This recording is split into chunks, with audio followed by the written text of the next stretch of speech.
Alright, Elden Ring. You wanna know how to make a damn strength class? Well, I'm gonna show you. Alright, so we're gonna be starting off with the hero class, just because it's got good base stats for strength, and it's gonna have right around all the stats we're gonna need to get started, except for one level, but we'll fix that just a bit. Once you got your character looking goddamn gorgeous, you should be ready to hop right in, so let's get into it.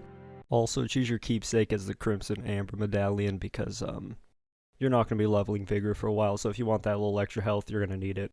Alright, so after getting your ass handed to you by Grafted Scion, you go ahead and jump down into the Cave of Knowledge, because you're going to need to run through here to get a few extra runes to get started on this. After killing the hardest boss in the game, you should have a good amount of around 500 runes to start with, which is going to be very helpful in getting our first level. After killing some guards on the way, go ahead and run down to Melina, pop your first level into Dexterity, not Strength like I did because I'm a bit of a dumbass, but pump into Dexterity because you're going to need it for this next weapon. Kill the guard, mind its business, and open up the chest to find your first weapon, which is going to be the Lordsorn's Greatsword. Trust me, you're going to need this. Close your cute ass down into the Gatefront Ruins and open up the chest, get the Whetstone Knife so you can apply an Ash of War in a bit. Hop your ass on the torrent and run down into the Mistwoods because we're going to go on over to Fort Height where our Ash of War is. Run into the fort like a goddamn psychopath, make sure you kill a few guards that remind them of their own business, and you should be in business to start walking into the fort. At the top of the fort, you're going to find this dick munch. You're going to need to kill him because he has your Ash of War Bloody Slash. After totally not summoning a friend to help you, you're going to have your Ash of War Bloody Slash, which is going to add bleed to your weapon. Walk on over to the nearest side of grace and add Bloody Slash to your weapon, so your weapon will now do bleed buildup. You're definitely going to need this for this next part.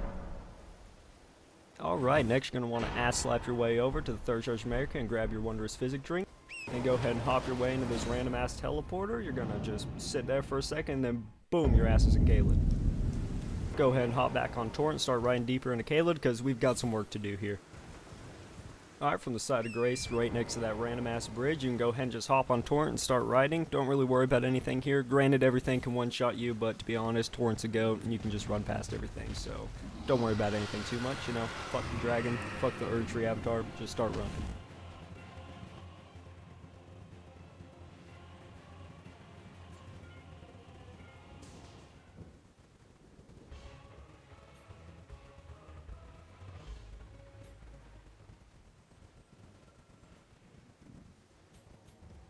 And boom, after running for a while, you're at a big-ass dragon. Go ahead and run around the dragon real quick and get the side of Grace right behind it.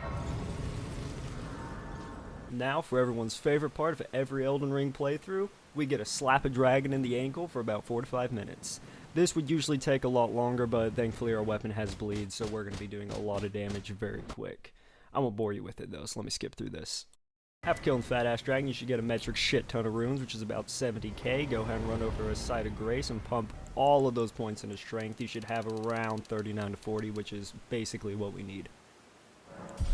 Alright, now you can turn your ass around and run into that terrifying little fort right behind you. Go ahead and go up the ladder. It won't take too long. Don't get poisoned. Jump down off the building. You're going to jump through the roof of the building now. Run around the corner over here. Do this annoying ass jump that I hate every single time. Ignore a few rats. Jump down and around the corner. And boom, you're going to grab Radagon's Sword Seal.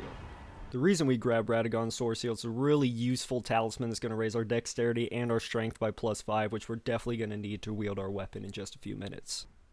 Now we can finally get out of the buttfuck of Caelid and go down to the Weeping Peninsula because we need to go to Castle Morn. Brutally murder the boss at Castle Morn and you'll get your weapon, the Grafted Blade Greatsword. Trust me when I say this thing hits like a goddamn truck. Alright, last thing we need to do is go to Limgrave Tunnels. It's going to have a Somber Smithing Stone 1 for us. If you jump down some ledges on the side of an elevator shaft, it's the one right before the boss room, you'll find a Somber Smithing Stone 1. Go ahead and take that hode down to Master Q, get the Round Table hold, go to Strength and Armament, and go ahead and upgrade that weapon for a little bit extra damage. Now when fighting bosses, you're going to be going from doing piss damage like this to some fat ass damage just like this, and that's all just from a few upgrades.